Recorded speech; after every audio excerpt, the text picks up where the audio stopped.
What's up guys, Jake here with JakesGotHerps, not to be confused with herpes. Herpes is nasty. In this video I'm doing an update on my Colombian Red Tail Boa Reggie. So you can see he's doing pretty well, and I'll show you his cage really quick while he's just kind of exploring around. I just put him back.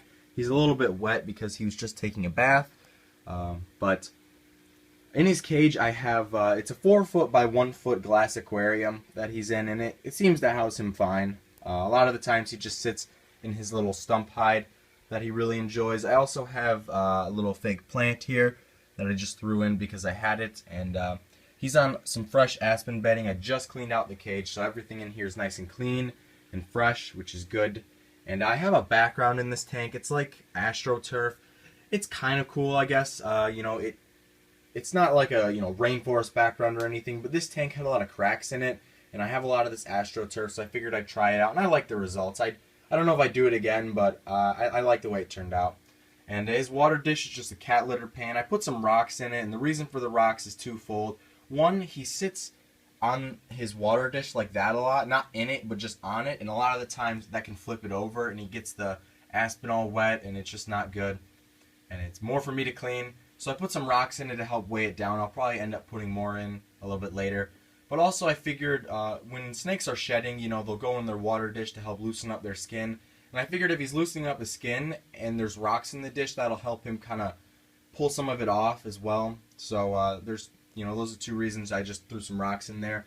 And Reggie's doing pretty well. He's a really great snake. I really like boas, especially the red tail boas. I know they're a really common pet, but they really deserve their reputation as a common pet and as a good snake, because they are really friendly snake for the most part. Obviously there are exceptions to everything. There are a lot of green anacondas that are really tame, and a lot of red tail boas that are probably kind of mean, but for the most part they're a pretty tame animal. And a lot of people have been asking me, what should I get? Should I get this snake, or should I get a red tail boa, or carpet python? I think was a question I've been recently asked, and I think it really just depends on what you prefer.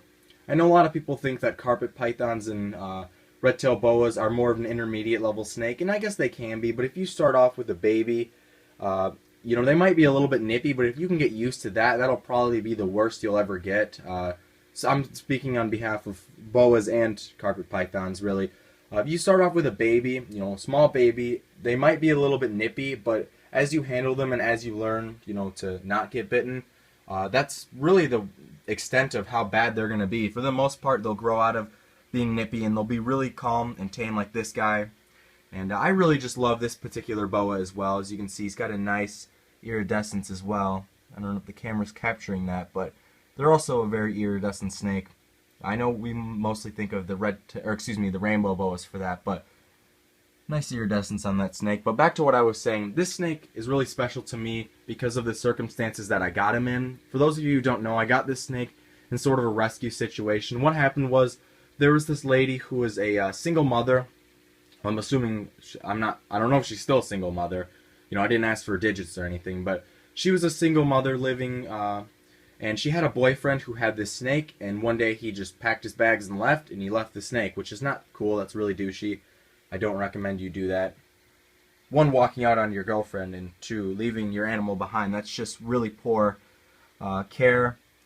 Care for a person and then care for the animal as well. But anyway, so this lady posted an ad on Craigslist, basically saying if somebody could come pick this guy up. So, here comes me coming along, and I got this guy, and I'm really glad I did. I really like the red tail boas. I don't know if I'm going to get any more anytime soon, but this guy is definitely going to be in my collection for a very long time. He's a great snake, and I really enjoy keeping him. So hopefully that was a good update for you guys on my red tail boa Reggie. Not a whole lot's changed with him, but I figured you guys wanted to see him, so I figured I'd make an update video on him. And before I leave, I'd like to say that in the next couple of days I'm going to be going to Toledo, Ohio. I'm going to be going to Cedar Point, which should be pretty cool, and I'll be going to the Toledo Zoo, which is supposed to be one of the best zoos in the United States. So I'll definitely bring my camera, my GoPro, and definitely get some footage from that, and hopefully I'll get some videos for you guys. I'll definitely do a lot of reptile house sort of things, but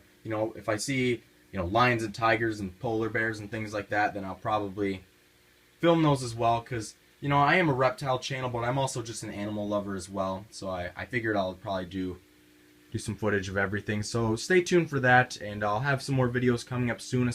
I'll be doing a boa care video for those of you who are interested in getting a red tail boa. I know it's been a really requested video for a long time. I actually have all the information that I'm going to be like reading off of, because I don't have it all memorized in my brain right there. So I'll definitely get to that very soon. So stay tuned for that as well. And thank you guys for watching, and I'll see you guys later. Peace.